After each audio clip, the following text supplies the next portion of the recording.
Querido irmão, graça e paz, seja bem-vindo a esse canal. O audiobook de hoje é Bênção ou Maldição? A escolha é sua, de Derek Prince. Curta, se inscreva e compartilhe o canal para que mais vidas possam ser edificadas. E vamos à leitura.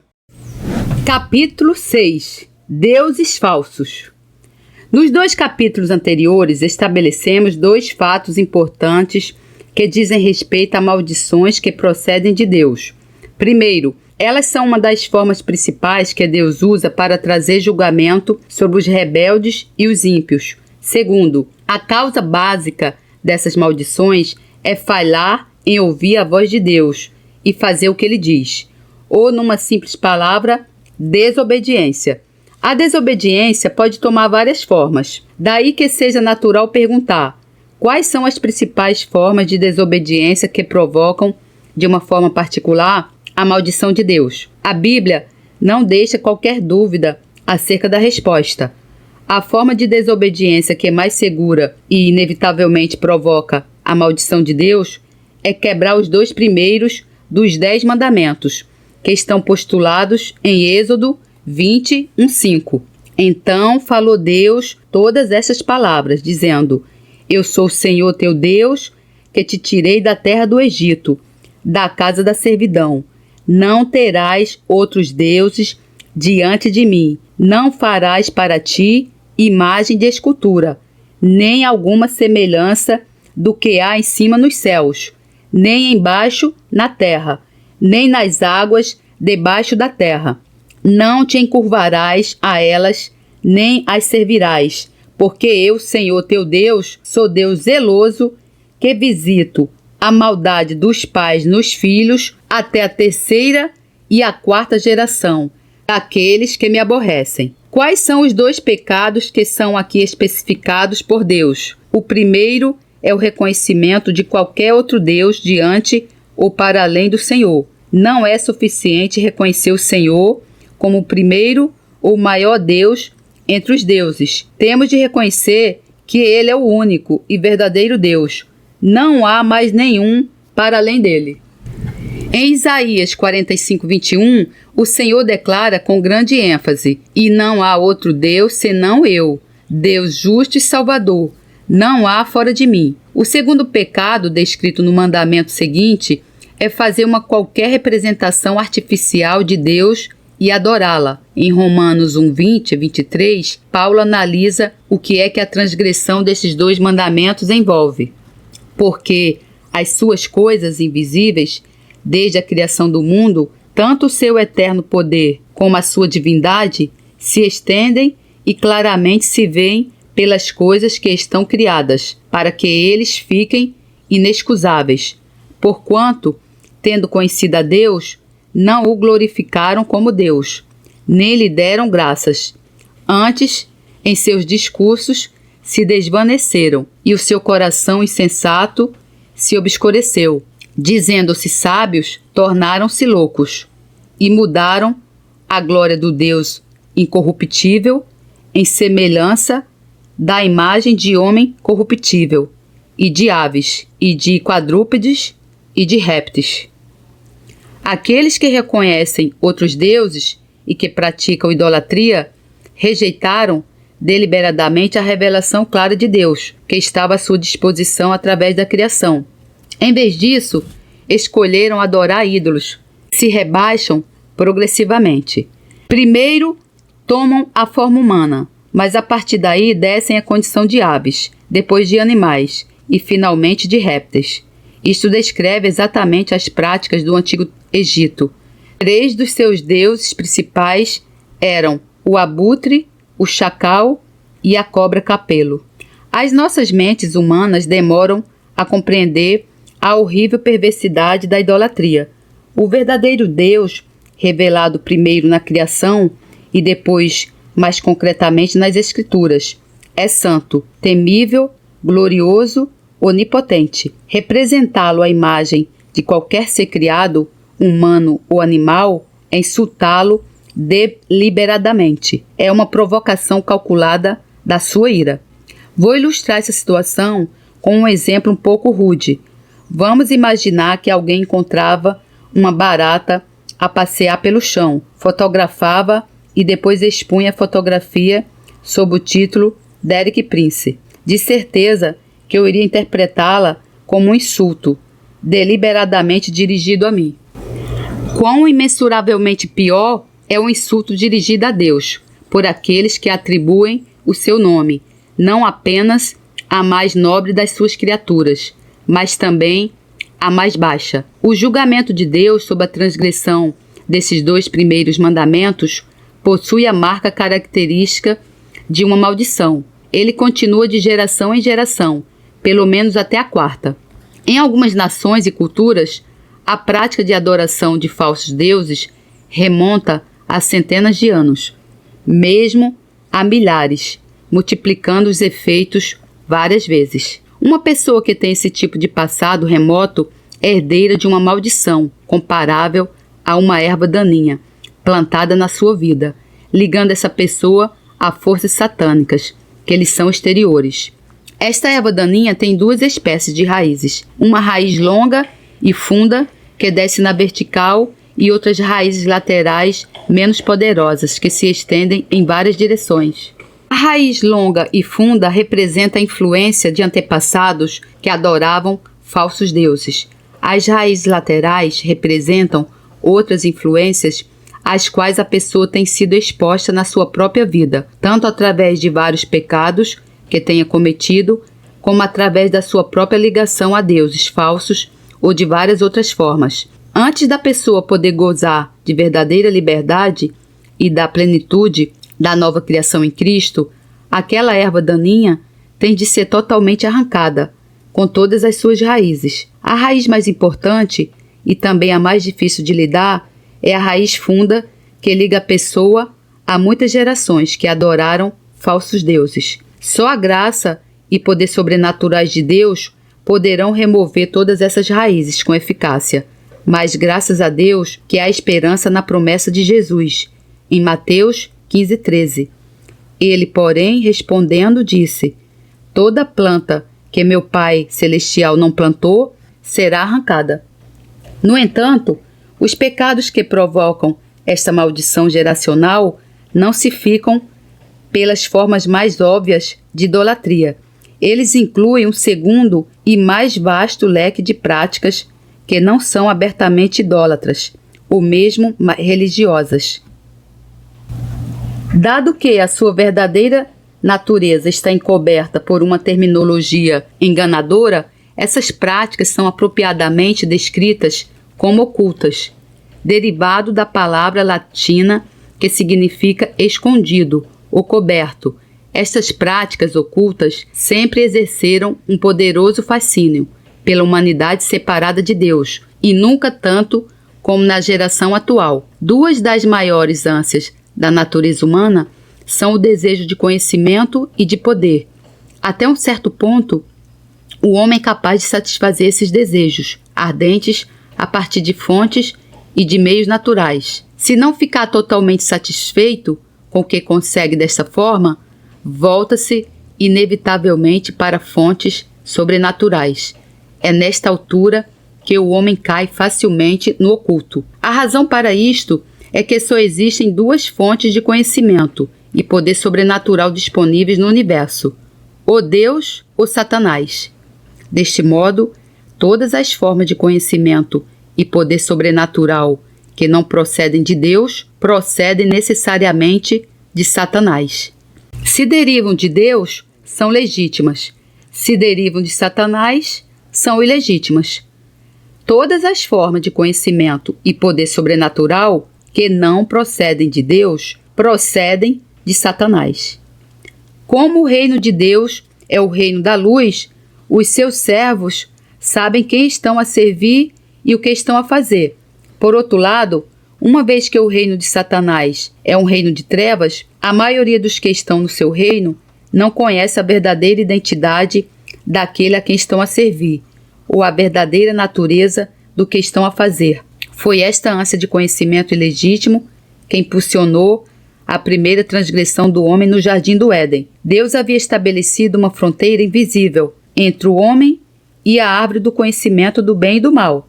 Quando o homem atravessou aquela fronteira, encontrou-se no território de Satanás e tornou-se seu prisioneiro. Desde então, a mesma ânsia de conhecimento e poder ilegítimo tem atraído o homem para uma área onde Satanás é capaz de o fazer prisioneiro da sua vontade. Ver 2 Timóteo 2:26. Tal como referido anteriormente, o nome genérico para esta área é o oculto. Aqueles que trespassam esta área procuram em Satanás o conhecimento ou poder sobrenaturais que Deus não permite que o homem procure, senão nele. De fato, ao fazê-lo, reconhecem Satanás como um Deus para além do único e verdadeiro Deus e quebram assim o primeiro dos 10 mandamentos. Desta forma, expõe-se a maldição que Deus pronunciou sobre todos os que quebram este mandamento, uma maldição que se estende até a 4ª geração. Esta conclusão é tão importante que deve ser realçada de novo. Todos os que se envolvem com o oculto ficam expostos à maldição pronunciada sobre os que transgridem o primeiro mandamento. A Bíblia descreve em várias passagens o ato de alguém se voltar para deuses falsos como adultério espiritual e condenam como um pecado ainda maior do que o adultério físico. O ato de alguém se voltar para deuses falsos é adultério espiritual.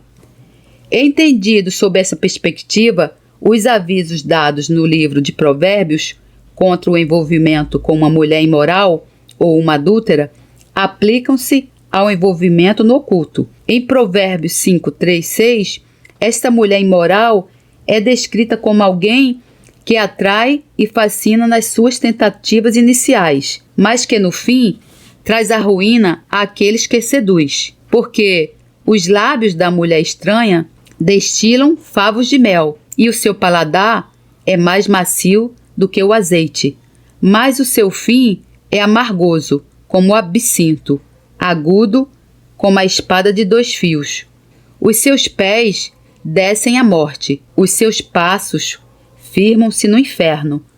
Ela não pondera a vereda da vida. As suas carreiras são variáveis e não as conhece. A afirmação final é particularmente elucidativa. As suas carreiras são variáveis e não as conhece. Não há limites para as formas de engano praticadas no oculto. Assim que uma é exposta, há outra que emerge no seu lugar. Por isso, é impossível elaborar uma lista completa ou definitiva dos vários tipos de práticas ocultas. É, no entanto, possível identificar e descrever brevemente os 3 seguintes ramos principais: feitiçaria, adivinhação e magia. Feitiçaria é o ramo do poder oculto.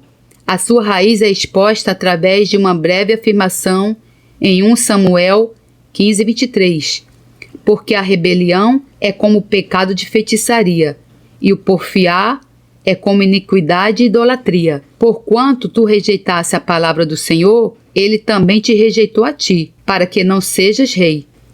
A feitiçaria é uma expressão da rebelião do homem contra Deus, sendo seu propósito alcançar os seus objetivos sem se submeter à lei de Deus. A força que o compele é um desejo de controlar pessoas e circunstâncias. Para alcançar esse fim, a feitiçaria pode usar pressões psicológicas, técnicas psíquicas ou uma combinação de ambas. Há 3 palavras-chave que expõem a atividade da feitiçaria: manipulação, intimidação, dominação. Dominar é o objetivo último. A manipulação e a intimidação são formas alternativas de alcançar esse objetivo. Sempre que alguém usar táticas verbais ou não verbais para manipular, intimidar e dominar os que estão à sua volta, significa que a feitiçaria está a operar. Na sua forma mais simples, a feitiçaria é uma mera expressão da natureza corrupta e rebelde da humanidade caída. Em Gálatas 5:20, a feitiçaria aparece juntamente com a idolatria entre as obras da carne. Provavelmente, existem poucas pessoas que nunca recorreram alguma vez a esta forma de feitiçaria. Na sua forma mais simples, a feitiçaria é uma mera expressão da natureza corrupta e rebelde da humanidade caída. Contudo, esta é apenas a ponta do iceberg. É característico de Satanás explorar esta obra da carne como uma abertura para o poder sobrenatural demoníaco que emana do reino das trevas. Através dessa abertura, ele instala-se e controla homens e mulheres, tornando-os instrumentos dos objetivos malignos e escravizantes do seu reino. O resultado é feitiçaria praticada como uma arte oculta, operando principalmente através de encantamentos e maldições. As outras duas formas do oculto, adivinhação e magia, são motivadas pelo mesmo desejo básico: controlar pessoas e circunstâncias. A adivinhação é o ramo do conhecimento do oculto, oferecendo muitas formas diferentes de conhecimento que não se podem obter através de meios puramente naturais. Na sua forma mais comum, tal como a cartomancia, a adivinhação oferece conhecimento sobrenatural do futuro. Ela inclui ainda todas as formas falsas de revelação religiosa, que dizem ter uma fonte sobrenatural. A magia opera através de objetos naturais ou através de formas de criar impacto nos sentidos, tais como drogas ou música. Em Apocalipse 9:21, a palavra para magias deriva diretamente da palavra grega para drogas. Em 2 Timóteo 3,13, Paulo avisa que no fim dos tempos, os homens maus e enganadores irão de mal para pior, enganando e sendo enganados. A palavra traduzida por enganadores significa literalmente encantadores. O encantamento ou feitiço tem sido desde sempre uma técnica de magia. A cultura de drogas contemporânea, com o acompanhamento da música rock, heavy metal, é um exemplo claro de duas formas de magia trabalhando em conjunto. A breve lista que se segue expõe várias categorias sobre as quais se podem classificar as ferramentas da magia. Quaisquer objetos associados com adoração idólatra, pagã ou professando ser cristã. Quaisquer objetos que representem qualquer tipo de religião ou seita falsa ou prática satânica. Quaisquer objetos sobre os quais um praticante do oculto tenha invocado poder sobrenatural, mesmo que esse poder tenha sido ostensivamente dirigido para um objetivo bom, tal como cura, a sua fonte torna-o canal de uma maldição. Quaisquer objetos que sejam a expressão de superstição, tais como ferraduras, moedas da sorte, figuras de santos e por aí fora. Eis algumas formas específicas do oculto que prevalecem na nossa cultura contemporânea. 1. O ramo de poder do oculto: acupressão, acupuntura, projeção astral, hipnose, levitação, artes marciais, as que invocam poder espiritual sobrenatural, controle da mente, dinâmica da mente, paracinesia, sessões da mesa pé de galo, telecinésia, cura por toque, bruxaria. Eu vou incluir aqui por conta própria iridologia, tratamentos com frequências, cristais, florais de bar, constelação familiar, etc. 2. O ramo do conhecimento do oculto: astrologia, escrita automática, canalização, clareaudição, ouvir vozes, clarividência, bolas de cristal, diagnóstico através da terapia da cor ou de um pêndulo, adivinhação, espé, análise de ortografia, horóscopos, iridologia, cabala, médiuns, leitura da mente, numerologia, preságios, leitura da palma da mão, frenologia, sessões espíritas, tarô, leitura das folhas de chá, telepatia, bruxedo. Também todos os livros que ensinam práticas ocultas. Debaixo deste título estão também incluídas todas as falsas religiões ou seitas que reclamam ter revelação sobrenatural, mas que contradizem a Bíblia. Distinguir entre verdadeiro e falso nesta esfera é como distinguir entre direito e torto no reino natural. Uma vez estabelecido o padrão daquilo que é direito, sabemos que tudo que não corresponder a esse padrão é torto. Não importa se a diferença reside num grau ou em 90 graus. É torto. No reino espiritual, a Bíblia é o padrão daquilo que é direito, isto é, verdadeiro. Tudo que se afasta da Bíblia é falso. Não é muito importante se o afastamento é pouco ou muito. Alguns dos enganos mais sutis são os que parecem apenas um pouco diferentes da Bíblia. No reino espiritual, a Bíblia é o padrão daquilo que é direito, isto é, verdadeiro. Tudo que se afasta da Bíblia é falso. As religiões que representam erradamente a pessoa, a natureza ou a obra redentora de Jesus Cristo são particularmente perigosas. O Novo Testamento, por exemplo, apresenta Jesus como Deus manifesto na carne, mas as testemunhas de Jeová ensinam que ele foi um ser criado. De novo, o Islã rejeita a afirmação de que Jesus é o Filho de Deus e nega que ele tenha alguma vez morrido na cruz. No entanto, a morte expiatória de Jesus é a única base na qual o homem pode reclamar o perdão dos seus pecados.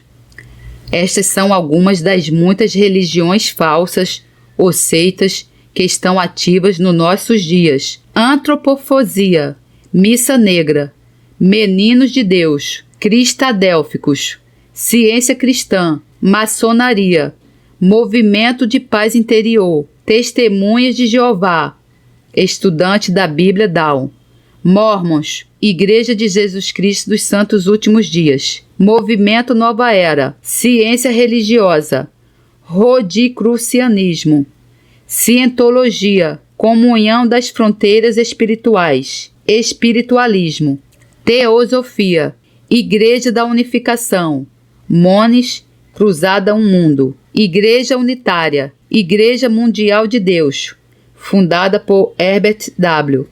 Armstrong.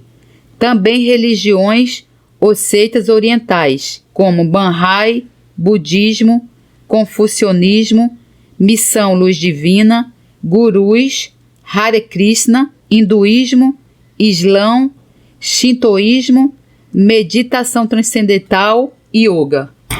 3. O ramo do oculto que opera através de objetos físicos. Amuletos, cruzes ançadas. Uma cruz ançada é uma cruz com uma argola no cimo.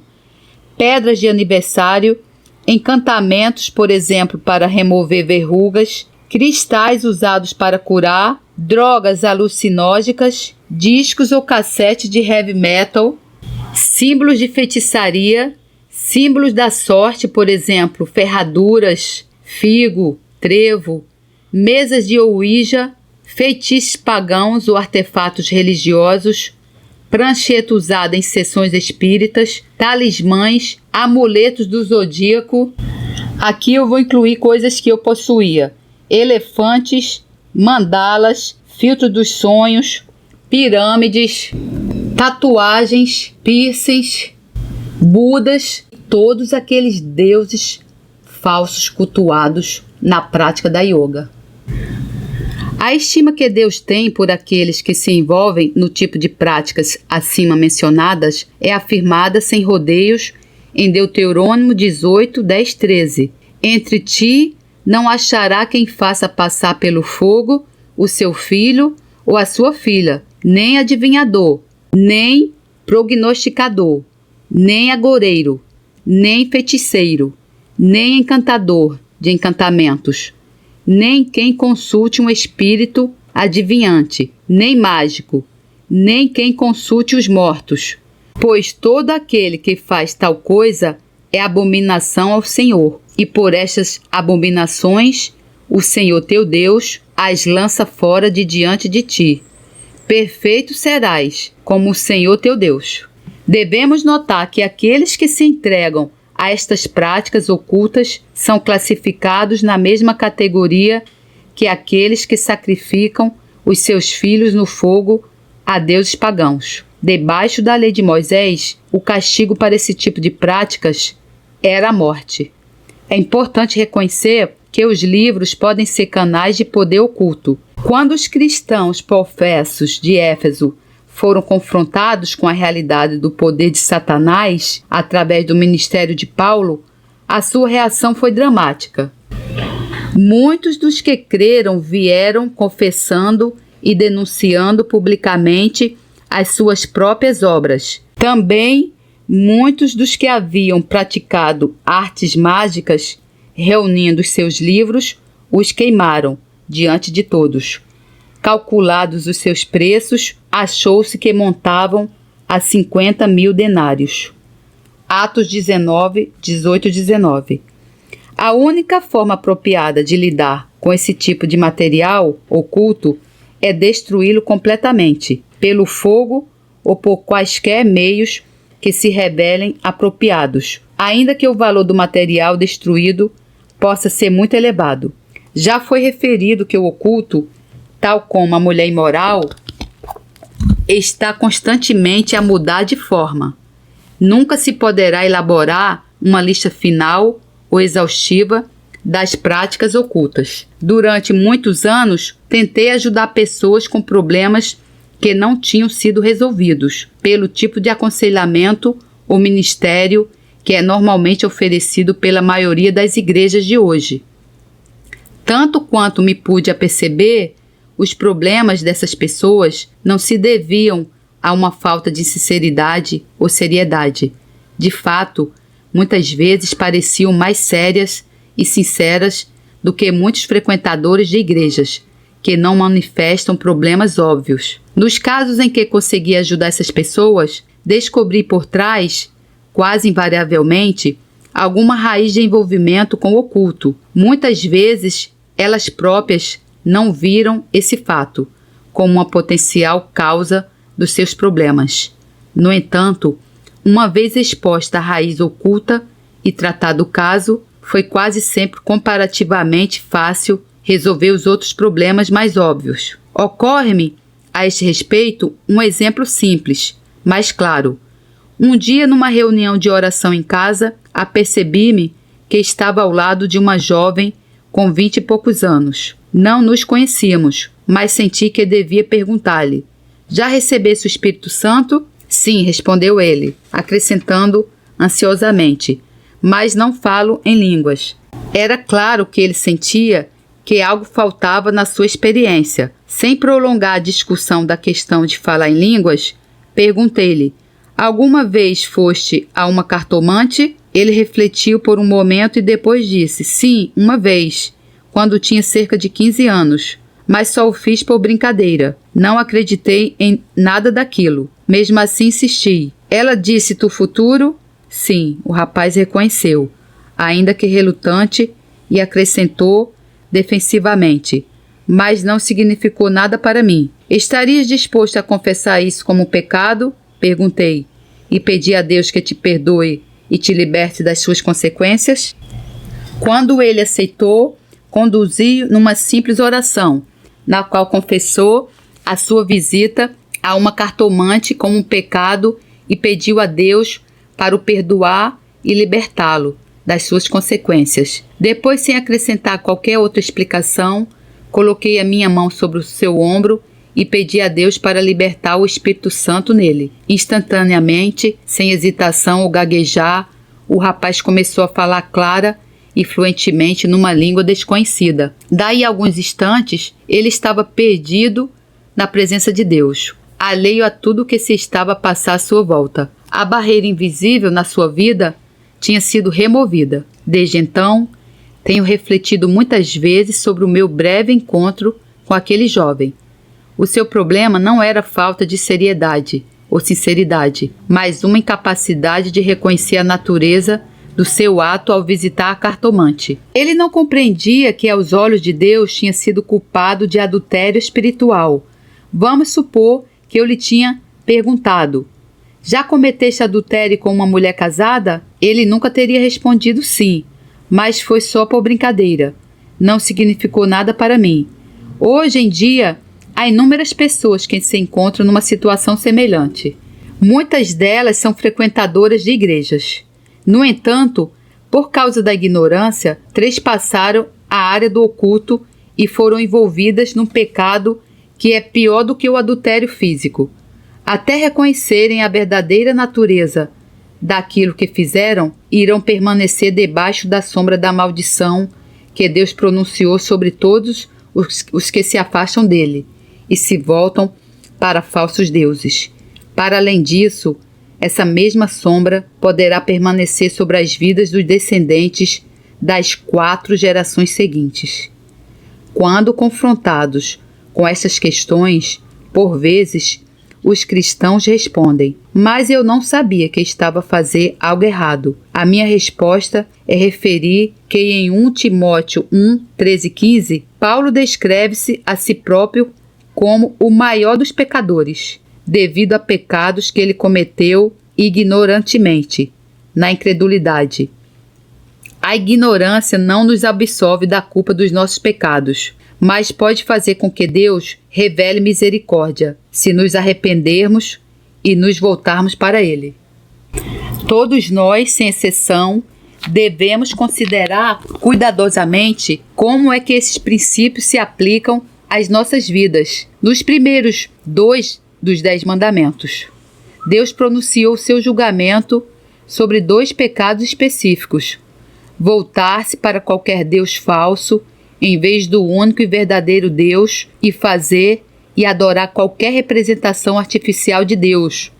Estes 2 pecados incluem toda a área do oculto. Tal como vimos, o julgamento de Deus sobre aqueles que os cometem estender-se-á às 4 gerações seguintes. Da mesma forma, qualquer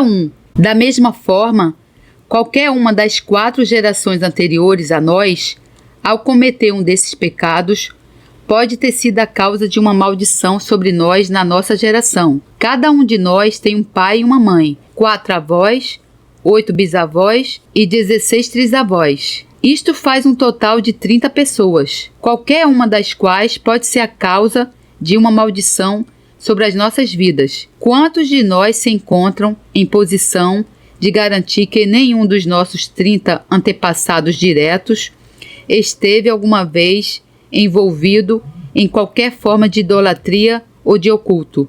Graças a Deus que Ele providenciou uma forma de nos libertarmos de qualquer maldição que possa ter tido esta origem. Graças a Deus por podermos usufruir da sua provisão. No dia do juízo final, Deus não usará contra nós o fato dos nossos antepassados terem trazido sobre nós uma maldição, mas Ele irá culpar-nos de nos recusarmos a usufruir da provisão que Ele fez para nós, para que fôssemos libertos dessa maldição. Questionário 1. De acordo com Provérbios 26:2, por detrás de cada maldição que vem sobre nós está uma ... 2. Verdadeiro ou falso? Uma vez que sabemos a causa de uma maldição, continuamos incapazes de a remover. 3. A forma de desobediência que mais provavelmente possa provocar uma maldição vinda de Deus é a quebra dos ... dos 10 mandamentos. 4. Verdadeiro ou falso? É suficiente reconhecer o Senhor como o primeiro e maior de todos os deuses. 5. O segundo pecado é fazer qualquer representação artificial de Deus e oferecer-lhe ... 6. Ao quebrar esses mandamentos, a maldição continua por quantas gerações? 7. A palavra oculto é derivada de uma palavra latina que quer dizer ... ou ... Esse tracinho é para você completar, de acordo com o que foi explicado no livro. 8. Verdadeiro ou falso? 2 dos fortes desejos da natureza humana são o do conhecimento e o do amor. 9. A Bíblia descreve virando-se para os falsos deuses com tracinho, tracinho, tracinho, tracinho. E descreve-os como um pecado ainda maior do que tracinho, tracinho. 10. Quais são os 3 principais ramos do oculto? Tracinho, tracinho é o ramo do conhecimento. Tracinho, tracinho opera através de objetos materiais. E tracinho, tracinho é o ramo do poder. 11. Verdadeiro ou falso?